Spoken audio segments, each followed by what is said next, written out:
안녕하세요. 오늘도 은혜 가득한 예배를 방문하신 여러분을 환영하고 축복합니다. 새해 복 많이 받으세요 라고 인사하면서 새해를 시작한 게 엊그제 같은데 벌써 3월 달입니다. 2024년에 두 번째 책을 추천드리는 시간이 되었습니다. 이런 말을 들어보신 적이 아마 있으리라 생각되어지는데요. Old is but good is 라는 말입니다. 아마 들어보셨을 겁니다. 오래된 것이지만 여전히 좋은 것이라는 의미죠.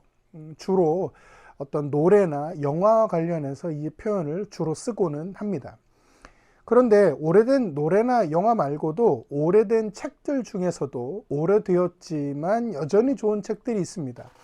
물론 이렇게 시간이 지났음에도 여전히 사랑받는 책들을 우리는 고전이라고 부르고 혹은 스테디셀러라고 부릅니다. 여하튼 출판된 지 오래됐지만 여전히 좋은 책들이 있습니다. 그리고 이런 책들 중에는 절판되었다가 개정판으로 재출간되는 책들도 있습니다. 그리고 오늘 여러분께 소개시켜 드릴 책도 바로 이러한 책 중에 하나입니다. 오늘 여러분께 소개시켜 드릴 책은 무엇인가 하면 바로 이 책입니다. 감정은 하나님의 선물입니다. 감정은 하나님의 선물입니다. 라는 책입니다. 이 책이 번역돼서 한국에 처음 출판된 게 2000년입니다. 그리고 2023년에 개정판이 새롭게 출판되었습니다. 그러니까 방금 보여드린 요거는 2023년도 개정판이고요. 2000년도에 출판되었던 첫 번째 책은 이렇게 생겼습니다. 이렇게. 요게 옛날 거, 요게 최근 거. 예.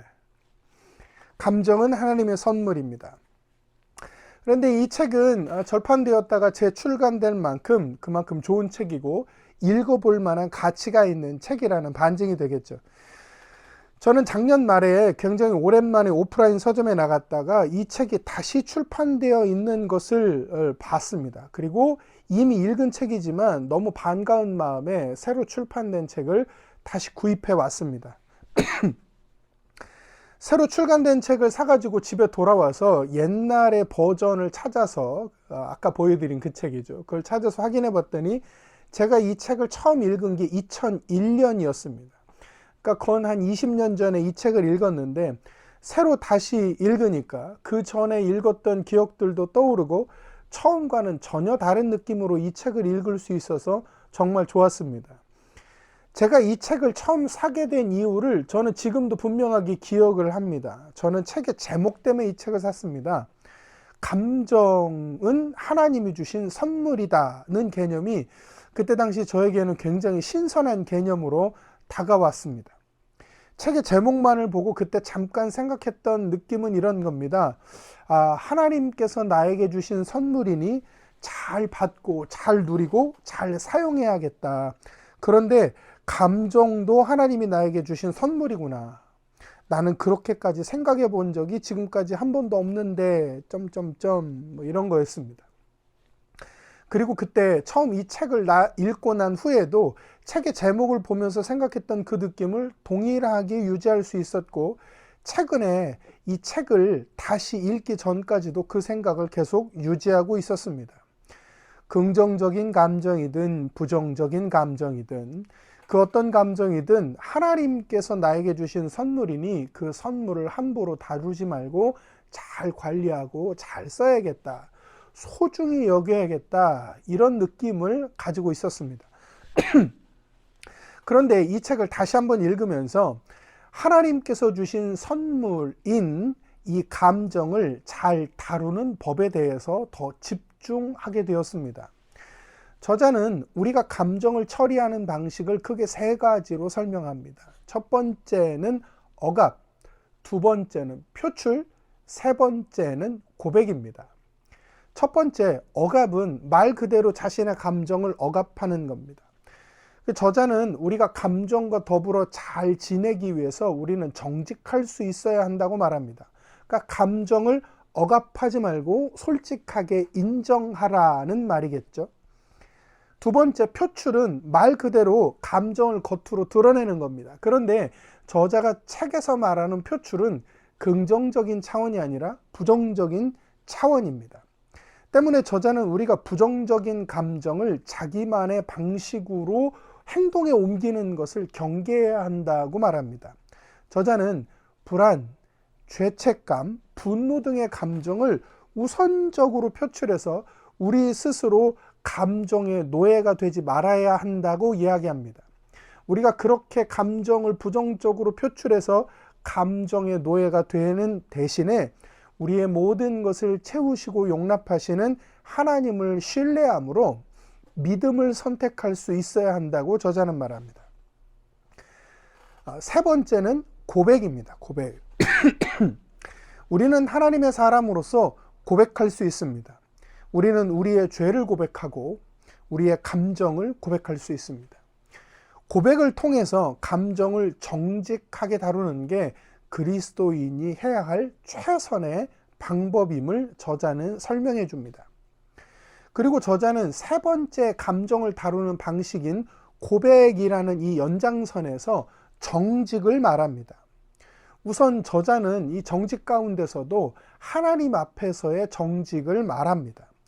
저자는 우리가 기도와 말씀을 통해서 하나님 앞에 정직해질 수 있으며 하나님께서도 이 우리가 하나님 앞에 나아가는 기도와 말씀을 통해서 우리가 우리의 감정을 보다 정확하게 보며 우리가 하나님 앞에 보다 정직해질 수 있도록 하나님이 기도와 말씀을 통해 우리를 돕고 계신다고 말합니다. 다음으로 저자는 교회 공동체 안에서의 정직을 강조합니다. 주님의 몸된 지체인 우리가 서로가 서로에게 정직해질 수 있어야 한다고 말하는 것이죠. 하나님께서 십자가를 통해서 우리를 용납하셨듯이 우리도 지체로서 서로를 용납할 수 있어야 한다고 말합니다. 우리가 십자가의 은혜를 근거로 서로를 용납할 수 있을 때 우리 모두가 자신의 감정을 다른 이들에게도 정직하게 고백할 수 있다고 저자는 말합니다. 저는 이 책을 다시 한번 읽으면서 나는 내 감정을 잘 고백하고 있나를 먼저 생각해 보게 되었습니다. 그리고 동시에 나는 다른 사람이 그 자신의 감정을 나에게 솔직하게 고백할 수 있도록 다른 사람을 용납하는 사람인가? 다른 사람이 나에게 정직하게 고백할 수 있을 만큼 나는 다른 사람을 용납하고 사랑을 베푸는 사람인가에 대한 부분도 생각해 보게 되었습니다. 이 책을 읽으면서 감정을 대하는 나 스스로의 모습을 생각해 볼 수 있어서 좋았습니다. 또한 교회 공동체의 지체로서 올바른 역할을 하고 있는지를 점검해 볼 수 있는 기회를 가질 수 있었던 점도 참 좋았습니다. 그리고 바로 이러한 점이 여러분에게 이 책을 추천하는 이유이기도 합니다. 여러분도 이 책을 읽어나가면서 하나님께서 여러분에게 주신 귀한 감정에 대해서 살펴보고 돌아보는 계기를 가져봤으면 좋겠습니다. 여기에 더해서 여러분에게 이 책을 추천하는 이유가 한 가지가 더 있습니다. 그것은 저자가 이 모든 감정적인 상황을 말하는 가장 중요한 기초와 출발점으로 기도와 말씀을 꼽고 있다는 점입니다. 저자는 우리가 기도와 말씀을 통해 우리의 감정을 보다 정확하고 솔직히 볼 수 있는 법을 배운다고, 그렇게 배울 수 있다고 말해줍니다.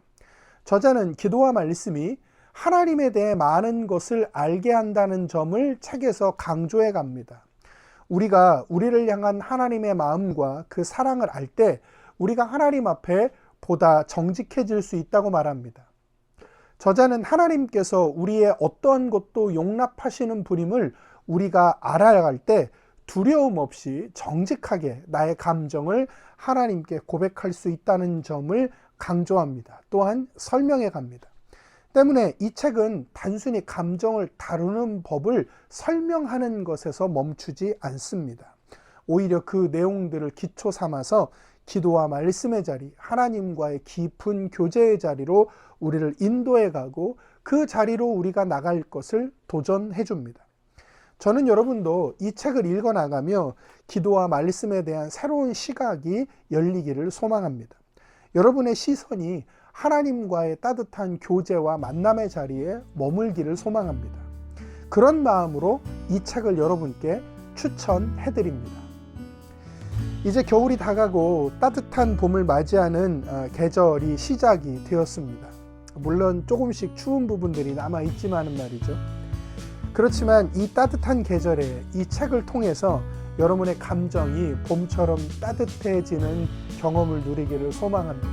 하나님이 나에게 주신 그 선물을 따뜻하게 잘 누리는 그 경험들, 하나님이 나를 사랑하시는 그 사랑을 다시 한번 곱씹는 그런 시간을 여러분들이 갖게 되어지기를 소망하며 축복합니다.